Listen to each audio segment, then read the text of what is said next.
Hello friends, કેમ છો બધા? મજામાં છો? બરોબર છે. તો મિત્રો, હું છું કિશન ઠુમર.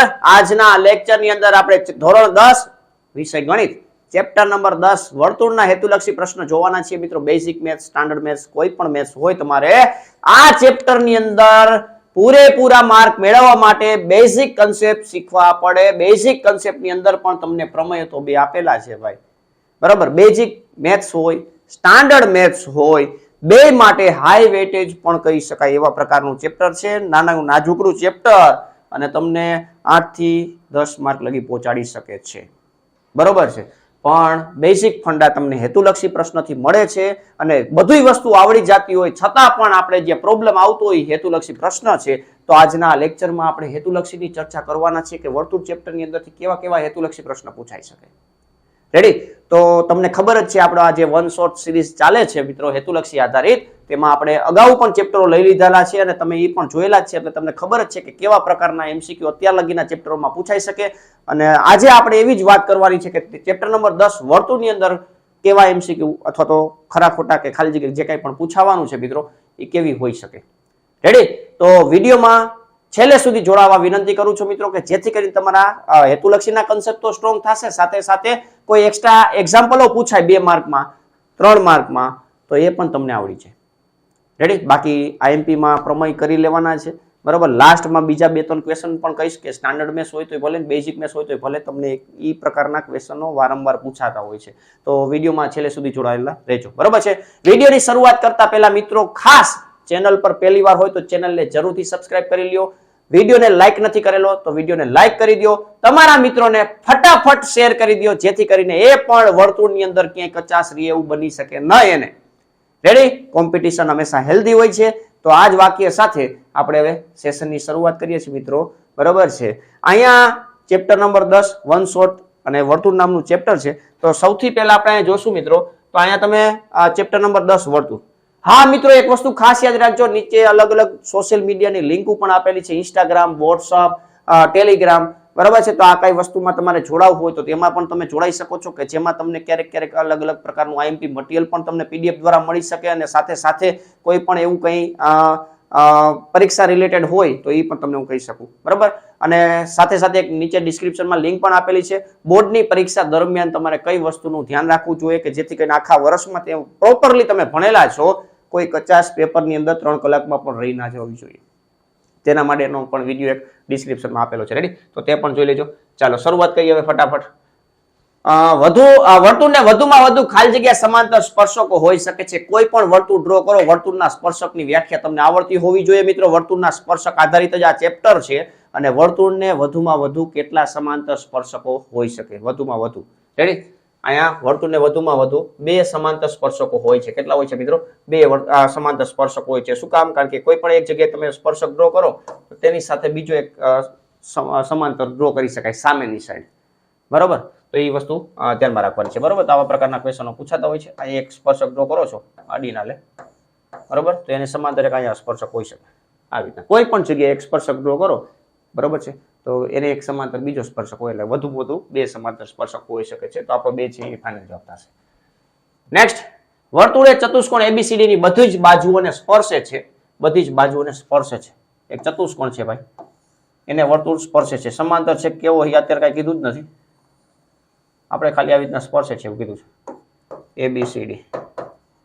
રેડી? AB બરાબર 7, BC બરાબર 3, CD બરાબર 4, તો AD બરાબર ક્વેશ્ચન માર્ક. આ જે દાખલો છે અત્યારે ડેટા તમને આપેલા છે, પણ દાખલાની સાબિતી છે એ સ્ટાન્ડર્ડ મેથ્સ વાળાને અને બેઝિક મેથ્સ વાળાને આઈએમપી તરીકે 2 માર્કમાં કે 3 માર્કમાં પૂછાતો હોય છે. તો આ દાખલાને પણ કરી લેવો. સાથે સાથે સમાંતર બાજુ ચતુષ્કોણ છે એની પણ એક ચર્ચા છે. દાખલા આવા 2 તમને જોવા મળશે સ્વાધ્યાયની અંદર, તો એ 2 દાખલા પ્રોપરલી કરી લેવાના હો ભાઈ, એટલે તમને ક્યાંય વાંધો ન આવે. બાકી પ્રમેય તો તમારી સાથે છે જ, બરાબર. એટલે તમને આઈએમપી ની અંદર આનો પણ સમાવેશ થઈ શકે છે.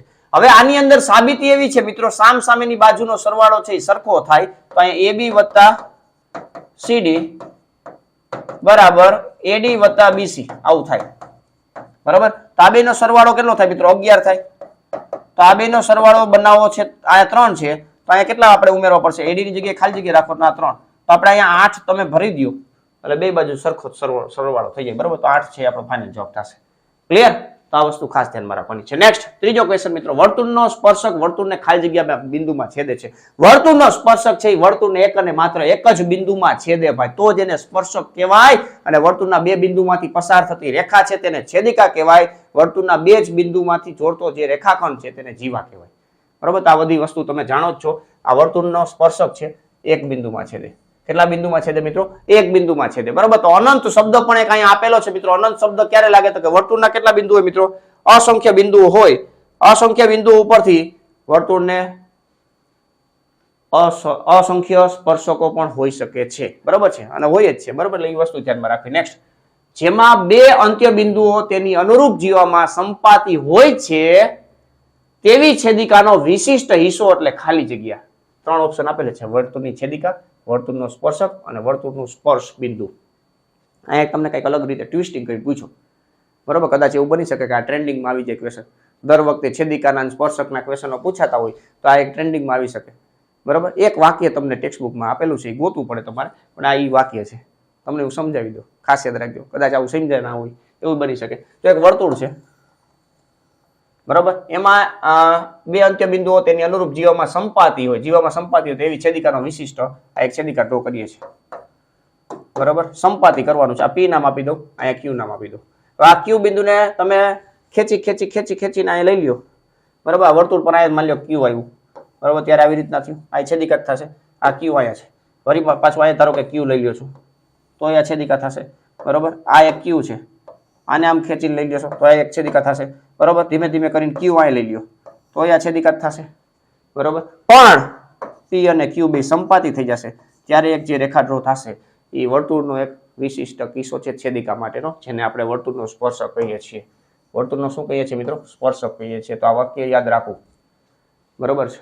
સંપાતી થાય છે પી અને ક્યુ, તો પી અને ક્યુ માંથી સંપાતી થાય છે એનો મતલબ એવો કે એ શું બનશે મિત્રો? સ્પર્શક બનશે. તો વર્તુળની છેદિકાનો એક વિશિષ્ટ હિસ્સો એટલે શું થશે મિત્રો? એ સ્પર્શક થશે. આ બાજુ ઘુમેડું અથવા આ બાજુ પણ ઘુમેડી શકો, જે બાજુ ઘુમેડો એ બાજુ પી અને ક્યુ જ્યાં સંપાતી થશે એ સ્પર્શક બની જશે. રેડી? ચાલો નેક્સ્ટ.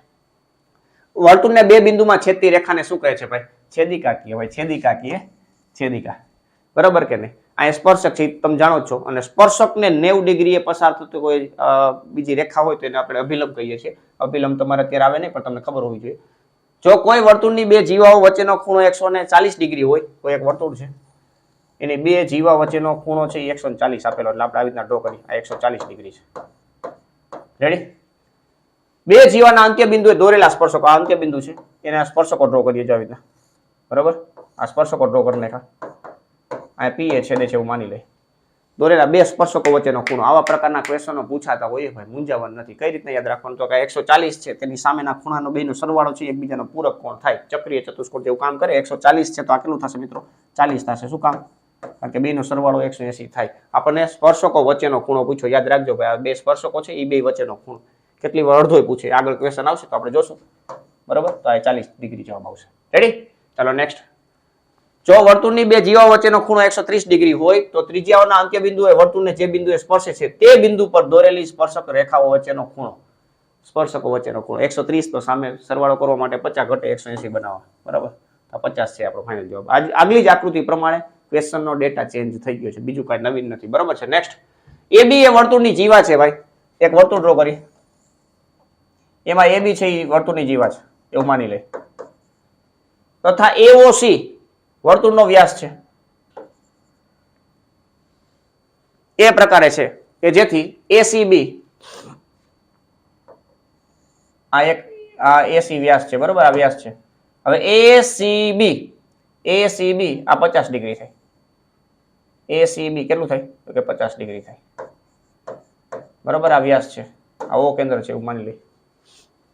જો એ બિંદુ આગળ વર્તુળનો સ્પર્શક AT હોય, વર્તુળનો સ્પર્શક AT, એ બિંદુ આગળ સ્પર્શક છે AT છે, આવું માની લ્યો AT છે, તો BAT ગોતો. આ BAT ગોતો. જો ભાઈ અટપટો ક્વેશ્ચન જોયું તમે? અટપટો ક્વેશ્ચન. આકૃતિ પહેલા સમજાવી જોઈએ ને ભાઈ. તો આ રીતના થોડુંક આપણે થોડુંક નવમા ધોરણના કન્સેપ્ટ ખબર હોય એટલે વાંધો ન આવે. હવે આ અર્ધવર્તુળ છે, અર્ધવર્તુળનો આ જે બિંદુ ઉપર કોઈ ખૂણો બનશે તો એ 90 નો બનશે. તો આ 90 ડિગ્રી થઈ ગયું મિત્રો. આ 90 ડિગ્રી થઈ ગયું, બરોબર. ત્રિજ્યા અને સ્પર્શક એકબીજા સાથે 90 નો ખૂણો બનાવતો હોય તો આખે આખો 90 ડિગ્રી છે.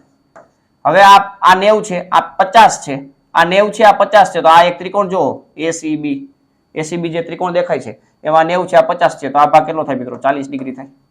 આપણને શું પૂછ્યું? BAT પૂછ્યું. શું પૂછ્યું? BAT આખો 90 છે, એમાંથી આ 40 કાઢ નાખો એટલે આટલો ભાગ વધે મિત્રો, આ 50 ડિગ્રી થયો. આ BAT કેટલો થયો મિત્રો? 50 ડિગ્રી થયો. બરોબર. પ્રોપર ના સમજો, પાછું થોડુંક બેક કરો અને પાછું જોઈ લો, ફટ કરતો સમજાઈ જાય. બરોબર. 50 ડિગ્રી જવાબ આવશે. એટલે તો આવા પ્રકારના ક્વેશ્ચનનો ધ્યાન રાખવા, થોડાક ટ્વિસ્ટિંગ કરી નાખે ભાઈ. આપણે તો બહુ પ્રોપર પ્રિપેરેશન કરીને ગયા હોય, પણ ક્યારેક આવા પ્રકારના ક્વેશ્ચનો આવે તો આપણને મગજ ડાયવર્ટ કરી નાખે, બીજા ક્વેશ્ચન ઉપર પણ અસર થઈ શકે છે. તો તમે પ્રોપરલી જોઈ લીધું હોય ભાઈ આવા પ્રકારના ક્વેશ્ચન હોય તો આપણે વાંધો આવે નહીં. રેડી. બેઝિક કન્સેપ્ટ છે. 9મા ધોરણનો વ્યાસ છે અને આ બાજુ અર્ધવર્તુળ બને છે. અર્ધવર્તુળ પર કોઈ એક બિંદુ લઈ લો, પછી આ વ્યાસના અંત્ય બિંદુને જોડો તો અહીંયા જે ખૂણો બનશે એ 90 ડિગ્રીનો બને, એ તમે જાણો છો. રેડી. તો 90 નો બને. આ 50 આપેલો છે, 90 50 જી હોય પણ અહીંયા 50 છે તો આ 40 થાય. બેનો સરવાળો 90 થવો જોઈએ. બરોબર. ટોટલ 180 થવો જોઈએ, તમને ખબર છે. આપણને આ સ્પર્શક થઈ ગયો, ત્રિજ્યા અને આ સ્પર્શક, એ બે વચ્ચેનો ખૂણો 90 નો હોય. બરોબર. કારણ કે પ્રમેય છે 10.1. બરોબર. ત્રિજ્યા અને સ્પર્શક એકબીજાને લંબ હોય. રેડી. ચાલો નેક્સ્ટ. ઓ કેન્દ્રવાળા વર્તુળની બહારના બિંદુ P માંથી વર્તુળને દોચેલા લખ્યું પણ દોરેલા સ્પર્શકોના સ્પર્શ બિંદુઓ Q અને R છે. ઓ કેન્દ્રવાળું એક વર્તુળ લ્યો ભાઈ. બરોબર. બહારના બિંદુ P માંથી, આ બહારનું બિંદુ P છે અહીંયા, આ સ્પર્શકો બે લઈ લે, એક અહીં લઈ લે, એક અહીં લઈ લે. બરોબર. આ Q અને R છે સ્પર્શ બિંદુ, આ સ્પર્શ બિંદુ કહેવાય. બરોબર. સ્પર્શક અને વર્તુળનું જે છેદ બિંદુ છે તેમને સ્પર્શ બિંદુ કહીએ. બરોબર. જો વર્તુળની ત્રિજ્યા 5 સેમી હોય એટલે કે આ 5 સેમી છે, કેટલી? 5 સેમી. OP બરાબર 13 છે. OP એટલે આ 13 છે, આ 13 સેન્ટીમીટર છે ભાઈ. બરોબર. આ 90 નો ખૂણો બને એ બધાને ખબર છે. તો ચતુષ્કોણ PQOR નું ક્ષેત્રફળ મેળવો. ચતુષ્કોણ PQR નું ક્ષેત્રફળ મેળવો. હવે આ ત્રિકોણનું મળે અને આ ત્રિકોણનું મળે, પછી બેનો સરવાળો કરી નાખી. રેડી. આનું જેટલું ક્ષેત્રફળ મળશે એટલું જ આનું બનશે, કારણ કે આ દ્વિભાજક તરીકે કામ કરે. આ દ્વિભાજક તરીકે કામ કરે. અને આ એક કાટકોણ ત્રિકોણ છે. કાટકોણ ત્રિકોણમાં ક્ષેત્રફળ કેવી રીતે મળે? 1/2 પાયો ગુણ્યા વેધ. 1/2 પાયો ગુણ્યા વેધ. આ પાયો 5 આપેલો છે, વેધ ગોતવો છે આ વેધ. તો આ 5 અને આ 12 અને 13 ની ત્રિપુટી છે, અથવા પાયથાગોરસ એપ્લાય કરી દો. આ 90 નો ખૂણો એની સામેની બાજુ કર્ણ કહેવાય. કર્ણ હંમેશા મોટો હોય, તો આ 13 આપેલો છે, 5 12 13 ની ત્રિપુટી બની જાય છે. બરોબર. આ ત્રિકોણનું ક્ષેત્રફળ જોઈએ ભાઈ. ત્રિકોણ PQO નું ક્ષેત્રફળ બરાબર 1/2 પાયો ગુણ્યા વેધ, 5 ગુણ્યા 12, આ 6 6 5 30 થાય, 30 સેન્ટીમીટર સ્ક્વેર થાય. કેનું? તો કે આનું, આટલા ભાગનું. રેડી. અહીંયા 30 ઓપ્શન આપેલું છે એટલે ખાસ યાદ રાખજો કે ટીક નો થઈ જાય, કારણ કે આપણે ચતુષ્કોણનું પૂછ્યું. જો ચતુષ્કોણ PQOR રેડી. તો આનું 30 થયું તો આ 30 જ થાય, કારણ કે દ્વિભાજક છે. એવી રીતના જોઈએ ને, ત્રિજ્યા 5 હોય, આ 12 છે તો 12 હોય, કારણ કે આ એક પ્રમેય છે 10.2. 10.2 પ્રમેય એવું તમને કે છે સ્પર્શકોની લંબાઈ સમાન હોય. અથવા આ 13 લ્યો તો આ 5 12 13 ની ત્રિપુટી થઈ ગઈ, તો અહીં પ્રમાણે 30 થઈ જશે. બરોબર. તો ચતુષ્કોણની જ્યારે વાત થશે તો અહીંયા 30 + 30 થશે. 30 + 30 બરાબર કેટલા થાય મિત્રો? 60 સેન્ટીમીટર સ્ક્વેર થશે. રેડી. તો 60 સેન્ટીમીટર સ્ક્વેર છે ફાઇનલ જવાબ થશે. ચાલો નેક્સ્ટ. 5 સેમી ત્રિજ્યા વાળા વર્તુળની એક જીવાની લંબાઈ 8 સેમી હોય. 8 સેમી 5 સેમી ત્રિજ્યા છે. આવો નામ આપી દો. 5 સેમી ત્રિજ્યા છે અને જીવાની લંબાઈ 8 સેમી છે. તો તેનું કેન્દ્રથી અંતર પૂછ્યું છે. આ ત્રિજ્યા છે 8 સેમી. આ કેન્દ્રથી લંબ અંતર પૂછ્યું છે. આ એમ આખું 8 નું હોય તો આ 4 4 ના કટકા થઈ જાય, તમે જાણો છો. બરોબર. લંબ દ્વિભાજક બને. આ શું બને મિત્રો? લંબ દ્વિભાજક. એટલે 90 નો ખૂણો. આ 4 છે, આ 5 છે કર્ણ, તો આ 3 થાય. કેટલું થાય? 3. ત્રિપુટી છે ને ભાઈ. ત્રિપુટી અથવા પાયથાગોરસનો નિયમ એપ્લાય કરી દો. ત્રિપુટી છે. ક્લિયર? આ વસ્તુ ધ્યાનમાં રાખવાની છે. નેક્સ્ટ. 4 સેમી ત્રિજ્યા વાળા વર્તુળની જીવા AB ની લંબાઈ 4 સેમી છે. તો AOB ખૂણો ગોતો ભાઈ. વર્તુળ છે, આ ત્રિજ્યા 4 સેમી છે, જીવા પણ કેટલી છે મિત્રો? 4 સેમી છે. આ ત્રિજ્યા કેટલી છે મિત્રો? 4 સેમી છે. આ O છે, આ A છે અને આ B છે. ત્રિકોણ છે કે જેમાં ત્રણેય બાજુઓ સમાન છે. સમબાજુ ત્રિકોણ. સમબાજુ ત્રિકોણ થઈ ગયું. આકૃતિ બનાવીને તમને ખબર પડી છે કે આ સમબાજુ ત્રિકોણ છે. સમબાજુ ત્રિકોણમાં બધા ખૂણા 60 ના હોય તો આ 60 ડિગ્રી જવાબ આવે. રેડી. 60 ડિગ્રી જવાબ આવશે. બધી બાજુ કેવી મિત્રો? સમાન. તો સમબાજુ ત્રિકોણ. સમબાજુ ત્રિકોણમાં ખૂણો છે એ 60 નો હોય. નેક્સ્ટ. નીચે આપેલા આકૃતિમાં PA અને PB, આ P અને PB તમને દેખાય છે. O કેન્દ્ર વર્તુળના સ્પર્શકો છે, તેમજ AOP 55 ડિગ્રી આપેલું છે. APB પૂછેલું છે. APB આખું પૂછ્યું, જોજો ભાઈ. બરોબર. તો એક વસ્તુ યાદ રાખવાની છે તમારે, થોડુંક નવું જાણવા મળશે તમને. આ 55 છે તો આ પણ 55 જ થાય. 55 ને 55 કેટલા થાય મિત્રો? આખે આખું છે 110 થશે. આ 110 છે તો સામેનો આખો ખૂણો છે એ કેટલો થશે મિત્રો? APB પૂછેલું, ખાસ યાદ રાખજો. ખાલી અહીંયા તમને ક્ષેત્રફળ હાટુ આવી સાઈન પૂછી છે, એ સાઈન નથી પૂછી. APB આખો ખૂણો પૂછ્યો છે. રેડી? એવી રીતના કરી શકો. હમણાં બીજી કન્સેપ્ટ કહું. 110 ને આ કેટલા ઘટે? 70. તો આ 70 ડિગ્રી હોય. કેટલું હોય મિત્રો? 70 ડિગ્રી હોય. બરાબર. તો 70 ડિગ્રી ઓપ્શન છે. અથવા બીજી વસ્તુ, ધારો કે આટલું પૂછ્યું તમને, આટલું, તો 35 ડિગ્રી થાય. બરોબર. આ 90 છે, આ 55 છે, તો આ 35 થાય. આ 35 ને 35 70 થઈ ગયા. બરોબર. તો ગમે એ રીતના તમે વિચારી શકો છો. તો અહીંયા અત્યારે જવાબ આવશે 70 ડિગ્રી આવશે, કારણ કે તમને શું પૂછેલું છે મિત્રો? APB પૂછેલું છે. રેડી? APB. ક્લિયર? ભાઈ વિડીયોને હજી લાઈક ના કરેલું તો લાઈક કરી દેજો ભાઈ, મૂંઝાતા નહીં. તમારા મિત્રોને શેર કરી દેજો. આવા નવા કન્સેપ્ટો તમને શીખવા મળે ભાઈ. બરોબર. કેટલી વાર તો આપણે ટેક્સ્ટ બુક પ્રમાણે આવેલા હોય તો આવા હેતુલક્ષીની અંદર ક્યારેક ટ્વિસ્ટિંગ કરી નાખો, એટલે એ તમને શીખવા મળશે. નેક્સ્ટ, નીચે આપેલા આકૃતિ પરથી વર્તુળની ત્રિજ્યા મેળવો ભાઈ. આ 12 13 છે તો આ કેટલી આવે મિત્રો? 5 આવે. 5 12 13 ની ત્રિપુટી છે. ત્રિપુટી. બરાબર. ત્રિપુટી યાદ હોવી જોઈએ, અથવા પાયથાગોરસના પ્રમેય પરથી તમે કરી શકો છો. કર્ણનો વર્ગ માઇનસ બાજુનો સ્ક્વેર બરાબર આ બાજુનો સ્ક્વેર. રેડી? ચાલો નેક્સ્ટ. વર્તુળને કેટલા સ્પર્શકો હોય? વર્તુળને શબ્દ વાપરેલો છે, વર્તુળને અસંખ્ય સ્પર્શકો હોય. વર્તુળને અસંખ્ય સ્પર્શકો હોય છે. બરાબર છે. તો અસંખ્ય શબ્દ આપણે વાપરશું. અસંખ્ય સ્પર્શકો હોય. કેટલા હોય? અસંખ્ય. નેક્સ્ટ. વર્તુળ અને સ્પર્શકના સામાન્ય બિંદુને શું કહે છે? તો સ્પર્શ બિંદુ. ઘણા વિદ્યાર્થીઓ સ્પર્શક બિંદુ લખે છે, તો એ સાચું નથી ભાઈ. સ્પર્શ બિંદુ કહે છે. શું કહે છે મિત્રો? સ્પર્શ બિંદુ. આ રીતના જ લખવાનું, સ્પર્શ બિંદુ. ક્લિયર? નેક્સ્ટ. નીચેના વિધાન ખરા છે કે ખોટા? બરાબર. વર્તુળના કોઈ એક બિંદુએ અસંખ્ય સ્પર્શક મળે. એક બિંદુમાંથી એક અને માત્ર એક જ સ્પર્શક ડ્રો થાય. પણ વર્તુળને અસંખ્ય સ્પર્શકો હોય છે, એ વાત સાચી છે, પણ આ એક વાક્ય લખેલું છે, વર્તુળના કોઈ એક બિંદુએ કીધું છે તો અસંખ્ય ના આવે, એક અને માત્ર એક જ આવે. તો આ વિધાન કેવું છે મિત્રો? ખોટું છે. કેવું વિધાન છે? તો કે ખોટું છે. નેક્સ્ટ. વર્તુળના સ્પર્શકના સ્પર્શ બિંદુમાંથી દોરેલો લંબ વર્તુળના કેન્દ્રમાંથી પસાર થાય છે. તો આવું એક નાનકડો એક સાબિતીનો દાખલો આવ્યો હતો. ત્રીજો ચોથો હે લગભગ. બરાબર છે. 10.2 ની અંદર. તો એની અંદર આપણે આ સાબિત કરીએ છીએ કે એક બિંદુ આપણે બહારનું લઈ છીએ ને એવું બધું અંદર વાત થાય છે, તો એ હંમેશા સાચું વિધાન જ બને છે. બરાબર. સાબિત થાય તો સાચું જ કહેવાય ને ભાઈ. સ્પર્શ બિંદુમાંથી દોરેલો લંબ છે એ હંમેશા કેન્દ્રમાંથી પસાર થાય. બરાબર. ચાલો નેક્સ્ટ. જો કોઈ રેખા P કેન્દ્રિત વર્તુળના સમતલમાં, આ શબ્દ બહુ ઇમ્પોર્ટન્ટ છે, સમતલમાં, કોઈ રેખા P કેન્દ્રિત વર્તુળના સમતલમાં ત્રિજ્યા P ને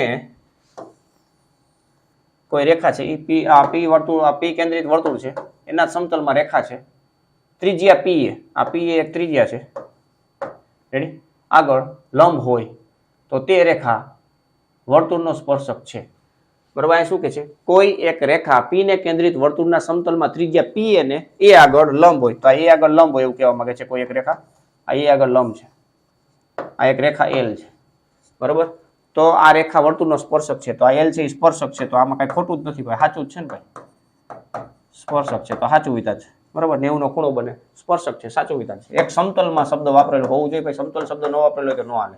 આ સમતલમાં એવું લખેલું હોવું જોઈએ. રેખા અને વર્તુળ છે બે એક સમતલમાં હોવા જોઈએ. એ ના લખેલું હોય તો ના ચાલે. રેડી? નેક્સ્ટ. 19મો. વર્તુળના વ્યાસના અંત્ય બિંદુએ દોરેલા સ્પર્શકો એકબીજાને છેદે છે. હવે વ્યાસના અંત્ય બિંદુ તો આમ આઘા હોય, બે છેડે હોય, તો એ બે કેવા હોય મિત્રો? સમાંતર હોય. કેવા હોય? સમાંતર હોય. છેદે નહીં. બરોબર. છેદે નહીં. કેવા હોય? સમાંતર હોય. તો આ વિધાન કેવું છે મિત્રો? ખોટું છે. આ વિધાન કેવું છે? ખોટું છે. સમાંતર હોય. રેડી? નેક્સ્ટ. વર્તુળના કોઈ એક બિંદુએ એક અને ફક્ત એક જ સ્પર્શક હોય છે. એક બિંદુએ તો એક અને એક જ હોય ને ભાઈ. અસંખ્ય તો આપણે વર્તુળમાં હોય. રેડી? તો આ વિધાન સાચું જ છે, આમાં કઈ ખોટું નથી. બરોબર. તો આવી રીતના અલગ અલગ ફેરવીને ક્વેશ્ચનો પૂછાતા હોય છે. તો અહીંયા મિત્રો આજના લેક્ચરની અંદર આપણે 20 હેતુલક્ષી પ્રશ્નો જોયા, કારણ કે લિમિટેડ ચેપ્ટર, નાનકડું ચેપ્ટર છે, લિમિટેડ ક્વેશ્ચન હોય આની અંદર, અને જે લિમિટેડ ક્વેશ્ચનો છે એ બધા મેં તમને આવરી લીધા છે. હવે વાત છે છેલ્લે સુધી જે જોડાયેલા છે તેમના માટેની, કે 2 માર્કમાં 3 માર્કમાં સાહેબ કેવા પૂછાય. તો હું તમને હિન્ટ આપી દઉં છું, પ્રિપેરેશન કરવાનું થશે. આપણે પછી હેતુલક્ષીનો 1 શોટ પૂરો થાય પછી આપણે આઈએમપી ક્વેશ્ચનની શરૂઆત કરશું ધીમે ધીમે. રેડી? તો અહીંયા તમારે શું કરવાનું છે ભાઈ? 2 પ્રમેય કરી નાખવાના છે, 10.1 અને 10.2. ઉદાહરણ 2 જે એક તમને જોવા મળશે. બરોબર છે. એ એક થોડીક પ્રિપેર કરી લેવી, સ્ટાન્ડર્ડ બેઝ વાળા ખાસ કરી લેવી. બરોબર છે.